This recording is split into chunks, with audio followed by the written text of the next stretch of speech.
Welcome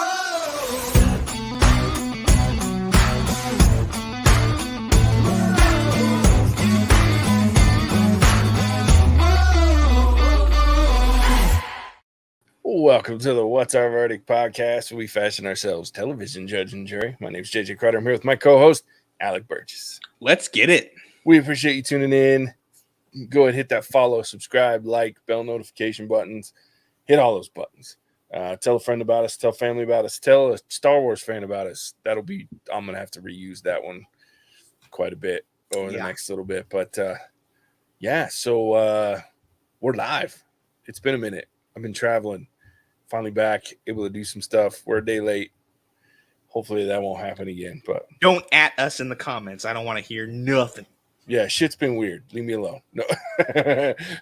But we're here to talk about Ahsoka season 1. We're going to talk about episodes 3 and 4, probably mostly 4, because while I enjoyed 3, it's kind of filler-ish. But anyway, let's do it. I think this is going to be an interesting conversation because Alex got his beefs. His pessimistic, 100. overly judgmental, hates Disney hat on. All correct. And JJ's got his rose-colored, I don't care about content as long as it's got Star Wars glasses on. Also fair. I don't deny this. And especially it's like even more rose-colored because it's not rose-colored. They're Ahsoka-colored. Yeah, there we go. Yeah. So episode 3 and 4. I mean, my biggest thing comes from the fact that this is not Ahsoka's show. Ahsoka is more like a side character in the Sabine Wren featuring Rebel season 4 show. And it's a tad disappointing because I feel like the story that they're telling would have made a great season 2 to the Ahsoka show. Fair. And season 1 should have picked up kind of where Clone Wars season 8, is it 7 or 8? I don't remember. 7. Clone Wars season 7 ended. Yeah. Because there's a whole lot you could do with that. Because Ahsoka's got, contacts and friends all over the galaxy from her shenanigans during the Clone Wars. You could make a great season 1 and then come back season 2 as Rebel season 4. And I think I would enjoy it a lot better. The problems that I have outside of that come from it feels like this should be in a vacuum based on what we know, and the storytelling that's happening does not line up with the animated series as much as I think it should, if that makes sense. I know most of the time we're probably going to spend in episode 4, but like episode 3 takes place in space for the most part on Ahsoka's ship that she flies like an old grandma. Despite the fact that she was found and initially trained by Plo Koon and then apprenticed to Anakin Skywalker, who are a 1-2 punch as far as pilots go. That's fair. In a warrior caste society that can predict the goddamn future. And she flies like an old grandma. It's fair. And so like that entire fight scene, you have bad guys who they want to make seem like a threat, but you have Ahsoka Tano. Like, you don't go with numbers rather than, trying to make someone seem scary, because the apprentice Shin doesn't do it.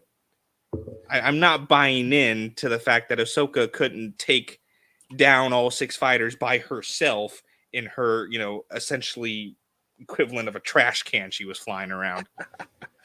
And so it just feels like they're trying to force this almost underdog story again, right? Good guys are always the underdog in Star Wars. But you have a character who's established the fact that she's awesome. Yeah. And I don't need you to nerf her to try and sell me this, the good guys are the underdog story again. Let her go out and be a badass. That's what she's good at. So that was where episode 3 was where I kind of really got a little bit like, really, guys? What are we doing? You have the skill, you have what you need to tell a great story, But I mean, you have this just sluggish, doesn't make any sense. Ahsoka Tano apparently lost all of her skills in 15 years or 19 years, whatever it's been. And she's not that old. Like she should be hitting her pride and or her prime and her stride right about now. But no, she's old and washed up and more washed up than Kenobi was, and he spent 15 years on a desert planet Eating desert salmon. Eating desert salmon. Look, I want to contradict you, but I won't because you're not wrong. However, I will add something that because I'll be honest, like I don't want to say issues. I've enjoyed this show. Again, I am a little biased because, again, this is my favorite character that's new to the Star Wars universe as a new character, right? So I love Ahsoka Tano. I think she's great. Hated her at first, and then she got better with time, and now she's amazing. And I will say there's two issues that I run into. One, live action does not transfer well from animation, meaning the last time we saw Ahsoka before the Mandalorian show was Clone Wars season 7. Okay. You intermixed a little bit with Rebels, but if you take those two, she fights Maul and wins, right? And it was a fight, but she wins in Rebel season or in Clone Wars season 7. In Rebels, she absolutely owns every freaking Inquisitor she comes up against, like ridiculously. And then again in like the Jedi Tales from the Jedi, she owns the other one. And then she stands her ground and wins ish against Vader, who technically trained her for that, to fight bigger opponents, right? Like throughout Clone Wars, we see he's training her to fight larger, better, stronger opponents. That's what Anakin did. However, it's hard to go, like the things that they can animate. One of the greatest lightsaber duels, in my opinion, in Star Wars history is Maul and Ahsoka in the end of season 7 of Clone Wars. But animation is dope, and you can do a lot of shit with animation. Whereas, let's be honest, dude, like Rosario Dawson's a badass, but she's still almost 50 years old. Like, and don't even get me started on Ray Stevenson. Unfortunately, at the time, rest his soul, because he's a fucking animal in this show, and I love him. But I think he was 60 something when they filmed this show. So there are things that are difficult, and I'm okay with the clunkiness of the fighting, but I'm with you. I have a hard time sometimes when I'm like, what the fuck's going on? Because this is Ahsoka. She's a badass. Like, this should not be a struggle for her, but it is. But I understand that's the translation between animation and live action. Well, there's also, there's ways you can get around this, right? Sure. Because like original trilogy Star Wars, clunky fight, but you get through it with conversation. Yes. Right? It becomes more of a like formality, or you have this conversation, this back and forth, which helps out. If you're just half-assing and swinging your lightsaber, and there's like a taunt every 3 minutes, it's like, dude. Or better yet, how about if you have 2 lightsabers, you use both of them? Now, I have an answer for that one, except for, I don't have an answer for it the first time she does it in episode 4, because I don't understand why she didn't use both of them against Marok, because that didn't make sense. I do understand, though, why she didn't use it against Baylan, because Baylan is a fucking monster compared to her. And so when you're using the 2, you give up power. So one of his behemoth ass strikes against the smaller blade, dude, she's toast. Like, she can't. That's why she went two-handed, one saber, in my opinion. Like, that was her adapting to the fact that this dude swings for the fences every time he swings his saber. So I was okay with her using one against Baylan. I was confused as to why she only used one against Marok, but whatever. Yeah, that one confused. But I'm with you. Like, I wish she was a little more badass Well, I than can they fix it. portrayed her. Ready? You Yeah. Princess Bride the shit out of it, okay? Okay. Which is, I'll fix the Balin fight because I think you can get around the fact with 2 because she has fought that way pretty much throughout the entire canon. She knows how to do it. She's fought bigger, better, stronger opponents before. You have her go in, get her ass kicked with 1. Mm-hmm. And then she pulls the I'm not left-handed, right? Pulls out 2 and then goes full offense because she can swing those 2 faster than he can swing his 1, put him on the defensive. Sure. Then you can have that moment where Sabine shows up and screws everything up, to where then she, loses her edge. He catches up. Skill and that skill gap outweighs itself, and then he can, spoiler alert, he can continue to win the fight. Yeah. But I was sitting there going, oh my gosh. Because I would rather watch the Darth Vader and Obi-Wan fight from episode 4, 50 years ago, where technology couldn't keep, that was what technology and limits could do, than sit and watch the Ahsoka and Balin fight again, because the Vader Kenobi fight is more entertaining because you have that conversation going on. Yeah. And I could go with, Balin talking some mad smack about Anakin. Well, I thought he was gonna at first. Yeah, and he halfway did, but then he backed off. Yeah. So the other problem that I am noticing, and I don't want to even say it's a problem, I just think it's a translation issue, is okay. I agree with this loosely is titled Ahsoka because it's easier to call it Ahsoka than it is to call it Rebels season 5, whatever, 4, whatever the fuck it would be. And I say that because, look, I loved Rebels. I thought it was a great show. I loved Ahsoka's integration into the show. I thought it made sense. They did a great job. I love Dave Filoni. I think he tells great stories. He understands this universe better than anybody else besides maybe George Lucas, its creator. The problem is Filoni hasn't figured out yet how to tell this animated stories in live action or vice versa. He hasn't figured, because what I see, and I'm going back to episode 3 of this show. Mm-hmm. It felt very betweener episodes of Rebels and Clone Wars. Like one of those ones that you're like, yeah, I'm watching Clone Wars. Yeah, I'm watching Rebels. But it doesn't really, very little happens in the episode that matters for the overarching story. Now, we've seen this also in The Mandalorian. It's a Dave Filoni thing because in cartoon land, kids don't give a shit, right? Yeah. They don't care. They're not going to beat it up. They're just like, this is great. I'm watching animated Star Wars. That's what matters to kids and idiots like me.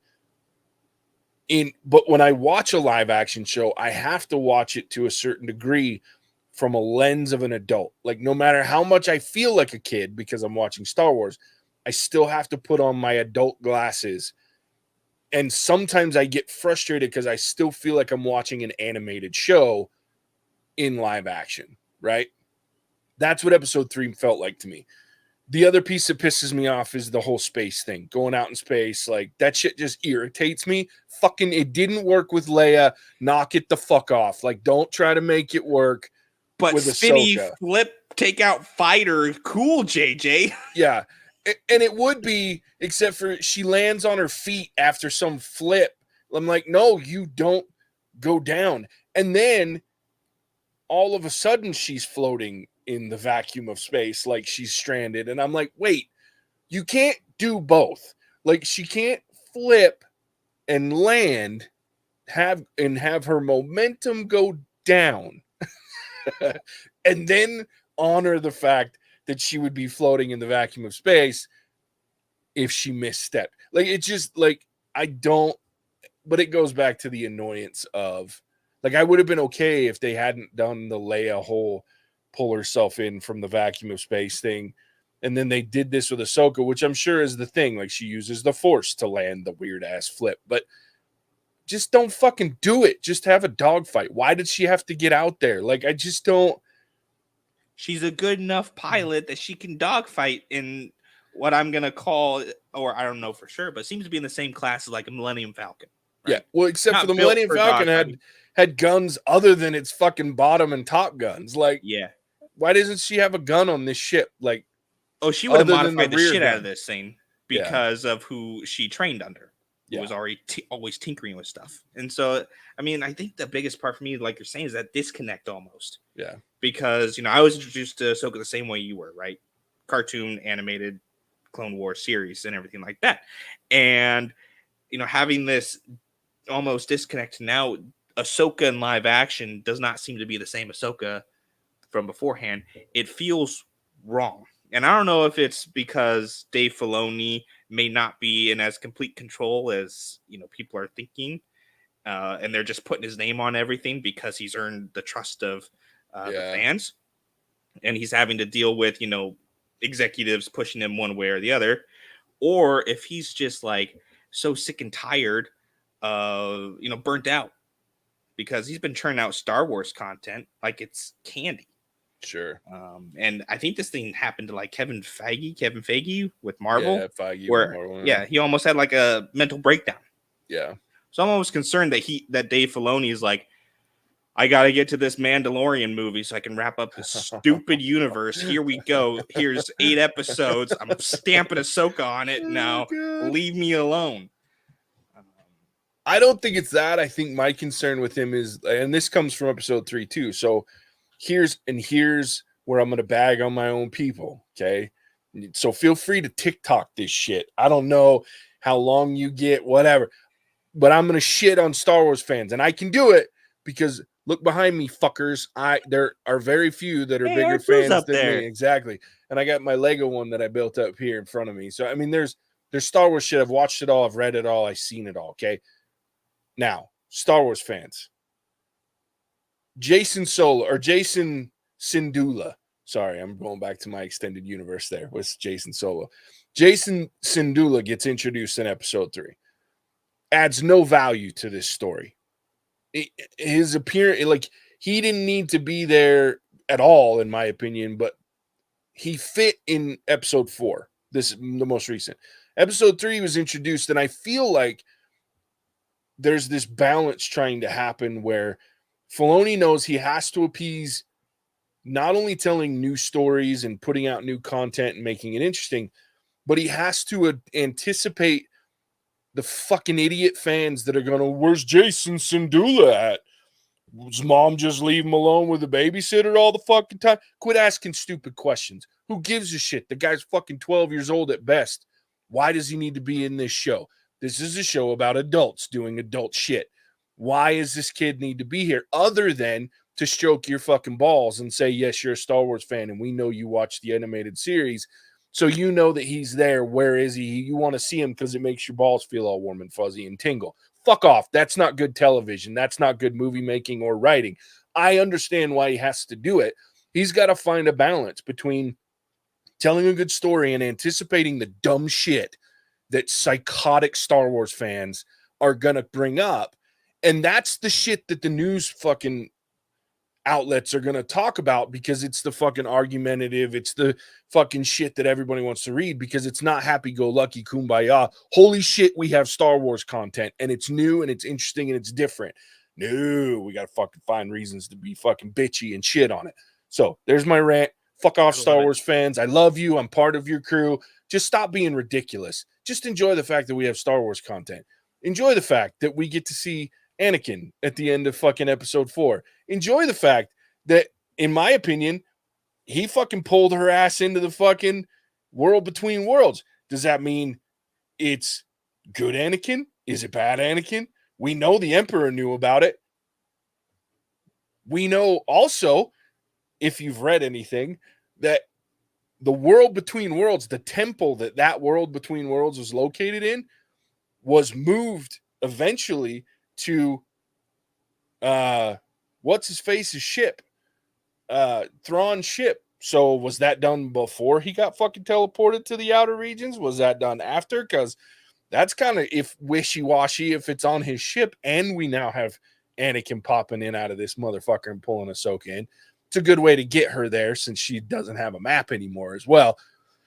And I really hope they don't pull an Indiana. Yeah, well, and I hope they also don't pull an Indiana Jones in the fucking Raiders of the Lost Ark and she has some imprint on her hand that they're now gonna use to fucking get there, because that'll irritate I me a hope little they bit. do, because after the Treasure Planet nonsense, it just makes sense. That's fair. Then you can have another good TikTok yeah. about that fucking content theft, because she grabbed it and I went, oh no.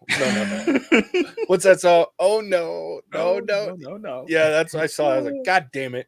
But I'm hoping that somehow she gets dumped wherever he is based on the world. Yeah, again, it's very convenient, but we knew it was going to be there. I just didn't anticipate it being Anakin that shows up. And is that his Force ghost, or is that no shit Anakin, right? Like,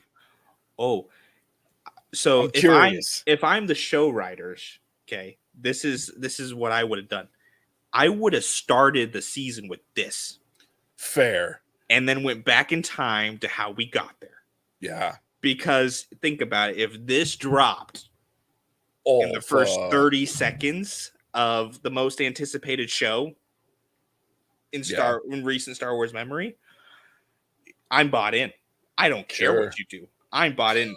Now, after 4 episodes of myself being like, oh my gosh, what are you doing? Now I'm like, oh, okay, Anakin's back. Way to go, guys.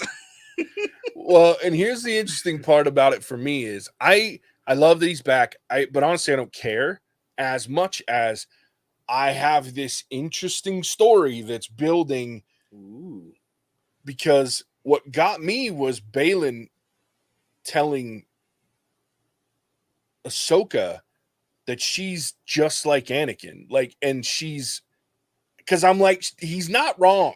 No, you know what I mean? Like, Ahsoka's a good guy. I love Ahsoka. Fucking, she's amazing. However, she doesn't always do the shit the way, like the peaceful way, right? Like, she's much like Anakin. She learned a lot from Anakin, jumping head first, jumping in, doing crazy shit. So I loved this like moment where he's like, nah. Hey, Snips. yeah. And when Balin tells her, look, you're doing this shit wrong, and you're too much like Anakin, and it's not okay. And so I mean, I love that. Like, I'm interested in that self-realization, and she's got him, and I'm sure there'll be a conversation with Anakin. But my hope is that we're halfway through the season, and I don't want to see anything that has to do with teleporting fucking super, ring of speed. I want to just have an episode of nothing but Ahsoka and Anakin battling it out in the, in dialogue, like some seriously meaningful conversations around, everything that's going on. Because now she's been hit with this thing. And Anakin was always a little dark sidey, even when he was a good guy. So the translation to that, and we saw, if you've watched Rebels or Clone Wars rather, you know that even Ahsoka had her moment when they saw the family, right? The Force family, the father, the son, and the daughter. She went full dark side and whooped Anakin and Obi-Wan's ass by herself. So I think they've opened up a level of intrigue that, as long as Filoni tells the story and he leans into it and actually stops trying to do fan service, now's the time where he's done a lot of fan service, right? He's got the Rebels. He's got all the people that we love to see. We've got this interesting new story. We've got the new dark side people that you're kind of like, I like Ray Stevenson a lot. Mm-hmm. And I can't argue with Balin Skoll's mentality. I'm not sure I like the idea of it being wrapped around Thrawn and the Empire, though. Even Thrawn as a bad guy makes a lot of fucking sense. You know what I mean? He's one of those guys that, like, there's nothing wrong with a little bit of order, JJ. And he's good to his people. Like, if you read especially the new trilogy, not the Legends version, the original trilogies I love, but he's also that way. He's actually good to his people if they try and they work hard and they do. And he's not a tyrant. Like, he's kind of a dick, but he's a bad guy, and he wants complete and utter empirical order. And they've softened him a little. The new version of him even makes more sense. Like, why he's in the Empire, how he comes to be part of the Republic, then the Empire. Like, those new books, man, he's very different. than he was in the original. Enough the same where he uses the art and he's smart, but at the same time, like, I can't argue with his thought process, right? Like, anyway, Yeah. it's one of those things. So I'm intrigued. I enjoyed this episode a lot. I won't lie. Episode 4 for me, I liked. I'm also glad Merrick is just Merrick. Yeah. Yeah. He was some Night Sister magic. I like that. I'm down with that. Because as soon as he died, I was like, oh shit, that looked like Savage Opress dying. Like when he went back down to little Savage instead of big Savage. Like when the witches made him all huge and shit and scary. I thought that was dope. I was like, okay, he's just a reanimated or buffed out dude. I'm down. Yeah. Fine. Yeah, we're good. I like that. I will say, so my last little thing is you have Hu Yang? Yeah. Hu Yang. So Hu Yang says, hey, stick together. Yeah. And I love that because that's a thing, like, you can go back. Obi-Wan's always, hey, we take them together, right? Yep. Stronger together. Makes sense. It's why you have a master and apprentice working together. And it took about 5 seconds for them to immediately split off. Yep. And I knew it was coming because Hu Yang said, hey, stick together. Yeah. But I swear, you could have had such a cool moment if they stuck together. Yeah. Because my favorite part of episode 4 was when they take out the, Wish.com bad guys that they're fighting. Yeah. Because they're working together as a team. Yeah. And you have this cool sequence where, blocking Blaster so that Sabine can sneak out and shoot behind. And it works together because they're working as a team. Yeah. Imagine if you combine that with the saber combat. Yeah. But Ahsoka gets both her lightsabers out because she's got 2 for a reason. And she's skilled enough to fight 2 people at one time. And Sabine's just sneaking out and doing this back and forth. Yeah. You kill Marok. Shin heads for the hills because she's not stupid, right? She can't take 2 on 1. Yeah. And then you get this really cool fight scene where you can have 2v2 with Baylan. No. Instead, go ahead. I got this. Bitch, you got your ass kicked literally an episode ago. Oh, God. And then kind of again, I mean, if it weren't for your little force slap, you'd be fucking dead. And I was sitting there, I was going, oh, because it's like you could make this so cool by having them work as a team, but they're almost set on having this dysfunctional relationship. Yeah. Which I do not understand. And I don't know why they're trying to do it. I mean, because they got to come together at the end. Like, that'll be the payoff, is that. How about finding Ezra Bridger's the payoff? Yeah, I know. But I don't think here's the other thing about this is I don't think we get that payoff. I don't think Thrawn comes back at the end of this season. I don't think Ezra comes back at the end of the season. And maybe Ezra does and Thrawn doesn't, or vice versa, but I don't think the payoff, you're not making a movie that connects everything without Thrawn in full go mode, right? Like, at least in my head, I just don't know that makes sense. I don't know. Maybe not. I think I don't love that they're calling this whole thing the heir to the Empire. And she drops that line in episode 4. And I'm like, fuck, that was such a good trilogy of books. But there was so much that happened in that trilogy of books that even if you were to make nothing but content for the next 3 or 4 shows and a movie, I don't know that you could cover the breadth of that story. But I don't know. We'll see. Yeah, I bet we don't see Thrawn until the last episode of this season. Of course. And I don't know that we see Ezra. I don't know. That would be mean. That would be mean. After going through all this trouble of casting and the back and forth that was to not show him. Oh, that'd be so mean. I mean, they technically showed him in that message. Which also caused fucking stupid ass Star Wars fans to melt down because he said, "You're like a sister to me." And everybody's been wanting them to hook up since they were in Rebels. And I was like, it's a fucking kid show. Knock it off. Yeah. You already had one hookup. Leave it alone, fuckers. Yeah, stop it. Anyway. Well, that's all my gripes. Yeah. I will say, I think I mentioned when we were talking back and forth that I hate the show. I would like to rescind that and say I dislike the show. Not strong enough to hate it, but I sent that like 5 minutes into episode 4, Sure. where I was like, "Oh my gosh, what are you doing?" Yeah. Yeah. So I don't like where it's going. Yeah. Based on the first 4 episodes, I'm hoping that in the next 4 we can get somewhere that I enjoy. Because I do like Ahsoka. I like Ahsoka. Ahsoka's great, and what I'm seeing is almost like the twilight years of Ahsoka, and we're gonna put her in the ground now because she's old and washed up, like every other Star Wars character that we know and love. To make room for new characters that nobody cares about, we're gonna kill off later. Fair. And so it's like you already built up this great story where these people, Hera, Sabine, Ahsoka, have all worked together before. Mm-hmm. They're all extremely talented badasses. Go let them be badass. Yeah.